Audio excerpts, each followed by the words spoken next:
Good evening. The government is selling 4 plots of land in the coming quarter, providing more than 1,500 homes. Development Chief Paul Chan said he is confident the government's annual housing target can be met.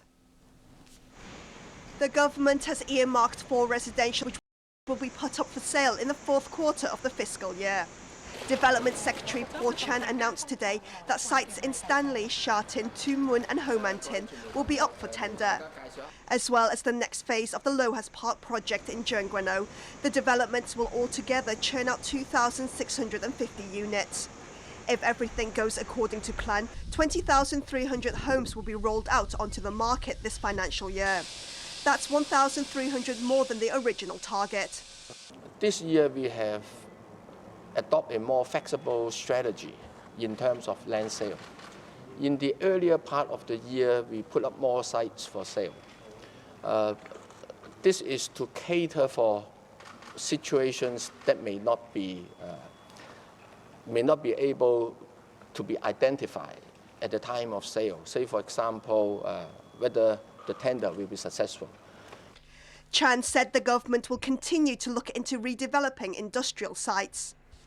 We have asked the planning department and the civil engineering department to do a joint preliminary feasibility study to take a look of the northern part of the new territories with a view to identify possible areas for development.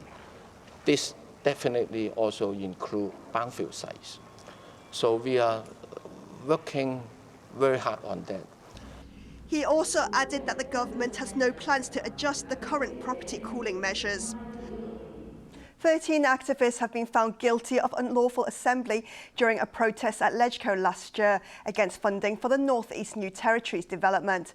But the defendants were acquitted on charges of attempted forced entry. Arthur Okiola reports.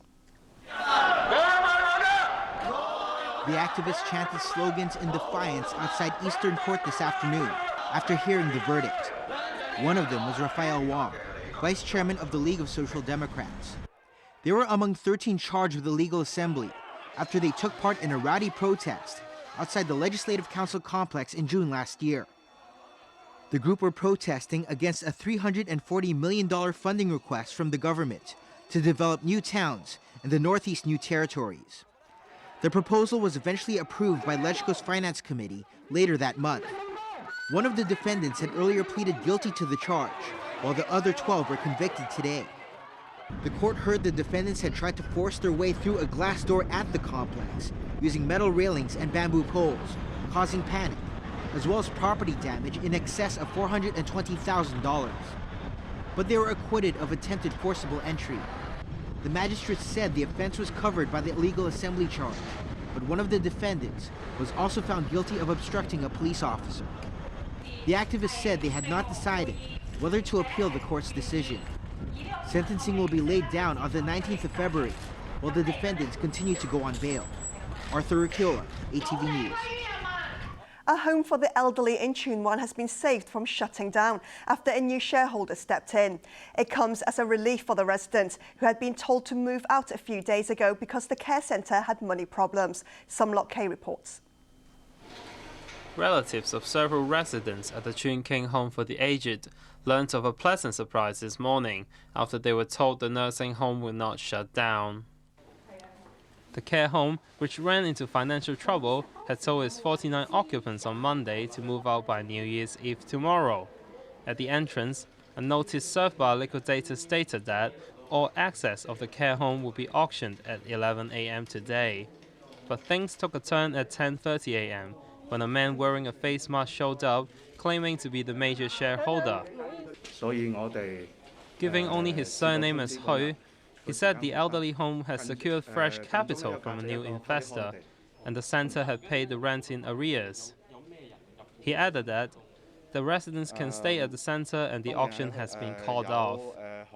The 11th hour development was later confirmed by Labour and Welfare Minister Matthew Cheung. And in fact, the operator has managed to sort out the financial trouble this morning. Obviously, he's managed to get hold of new investors. And in fact, the money has been deposited through the court to the landlord. So as far as that problem is concerned, it's been sorted out. Chang added, although the problem is solved for now, authorities will keep a close eye on the matter and provide assistance for residents and their family members when necessary. He said under current regulations, operators are required to give a month's notice before closing down. Since the operators of Chun King did not, he believes they wanted to continue operation. In the afternoon, a formal statement was handed out to residents and family members.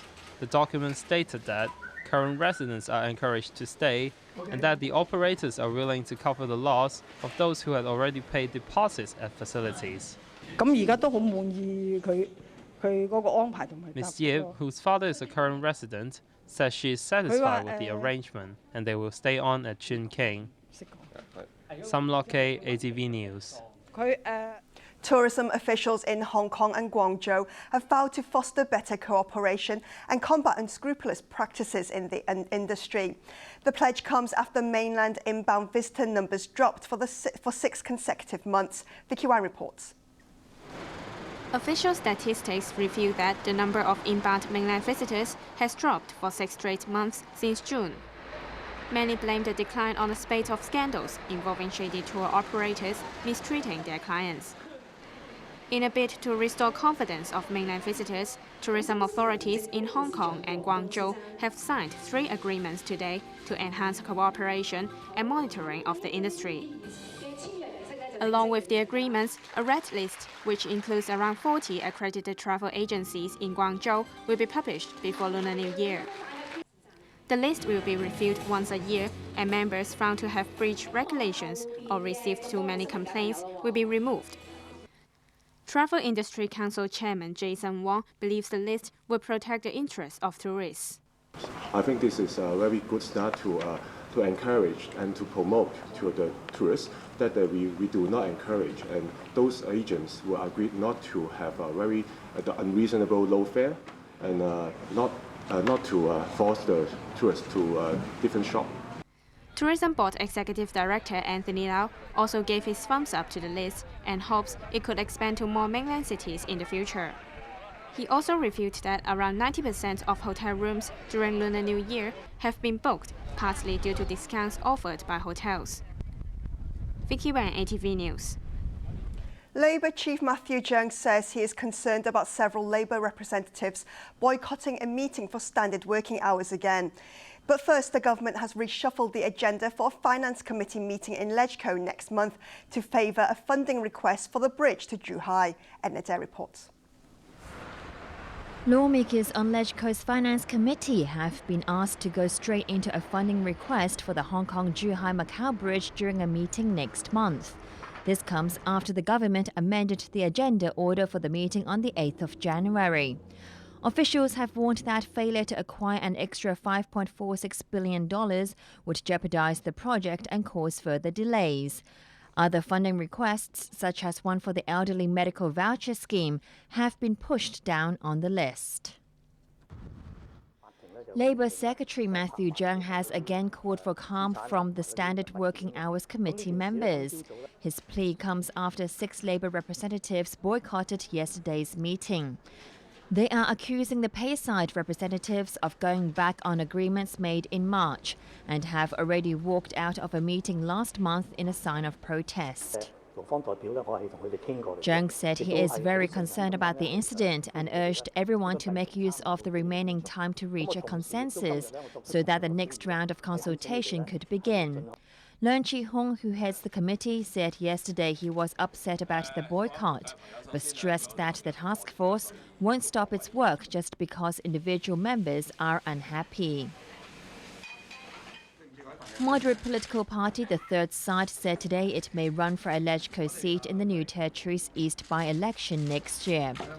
Party convener Tik Chi-yun dismissed accusations that his group is trying to take votes away from other pan-democratic parties. We try to make use of this election or to put a great effort in this election to build up the middle way platform and the power base in the society. I emphasize we want to build up the middle way. We are not looking to support the election to make harm to other party and then to benefit to another. He said at least 2 members are interested in running for the seat, with the final candidate chosen next week. A crucial stop for the express rail link to Guangzhou Futian Station in Shenzhen came into operation today. But Hong Kong residents may not be able to take full advantage of the station for now, even though it is close to the Lok Ma Chau border. Raymond Young reports.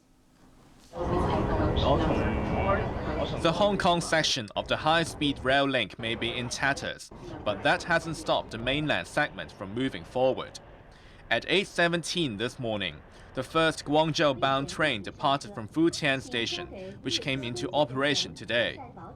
Reaching speeds about 300 kilometers an hour, it was a smooth ride as the train arrived on time at Guangzhou South Station 15 minutes later. A return trip to Futian on the identical train took us roughly the same amount of time. Currently, 11 trains will depart daily, but only for passengers to Guangzhou, with other destinations to be included in the future.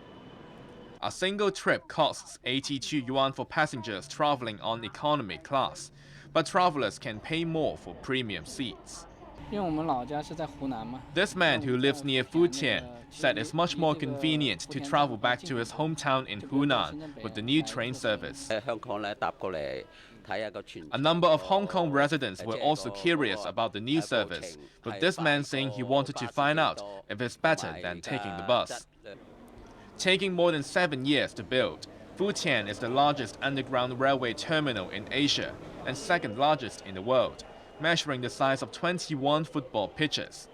It is one of 4 stations on the Guangzhou-Shenzhen-Hong Kong Express Rail Link, which boasts a 48-minute journey from West Kowloon to Guangzhou. But before the Hong Kong section is completed in 2018, commuters will have to make their way to the Lok Ma Chau border before spending another 20 minutes to reach Futian.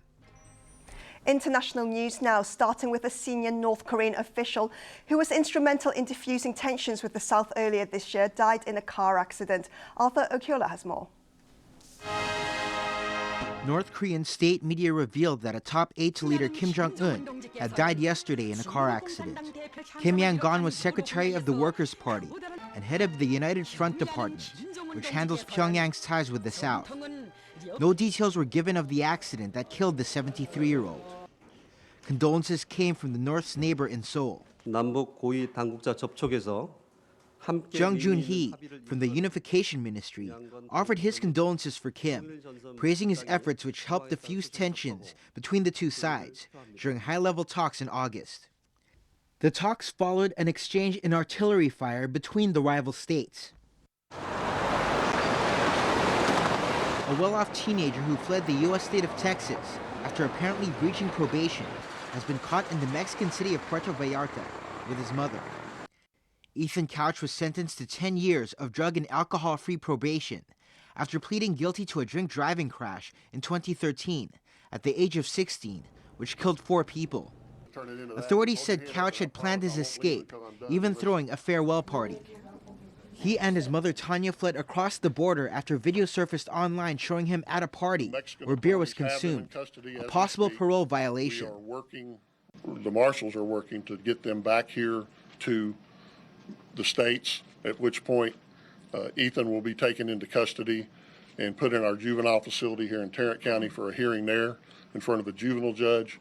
And we have now had an arrest warrant issued for Tanya Couch for a hindering and apprehension. But the teenager's case could now be transferred to an adult court. The difference for him in adult court is, as long as he's in juvenile court in Texas, the standard is the best interest of the child. In adult court, he'll be treated as an adult. And in criminal law in the state of Texas, we're interested in the safety of our community. Couch became known as the affluenza teen after a psychologist sparked outrage by saying in his defense that he was so spoiled and wealthy that he could not tell right from wrong. Critics also argued he was shown leniency because of his privileged background. Arthur Akiola, ATV News. Finance news now. Local stocks ended lower today. The Hang Seng Index fell 117 points to close at 21,882. Turnover was $44.93 billion. A slump in mainland financial stocks erased early gains after the lunch break. And here's the weather forecast for the next few days. Sunny period tomorrow on New Year's Eve after a rather cool start to the morning. Temperatures will range between 16 and 20 degrees. Mainly fine on New Year's Day, but turning cloudy again on Sunday. Here's a look at the weather around the world.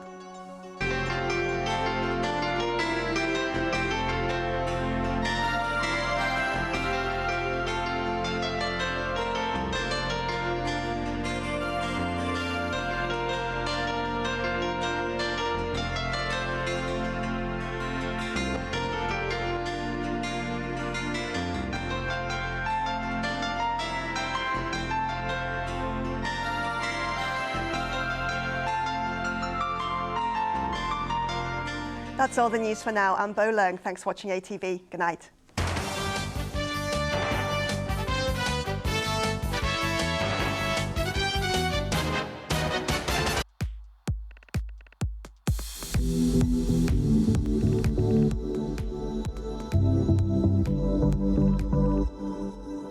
This time, feast your eyes on the spectacular views. We can call it the Sea of Greenery. That's nice, right? Treat yourself to various kinds of food. Cheers, everyone!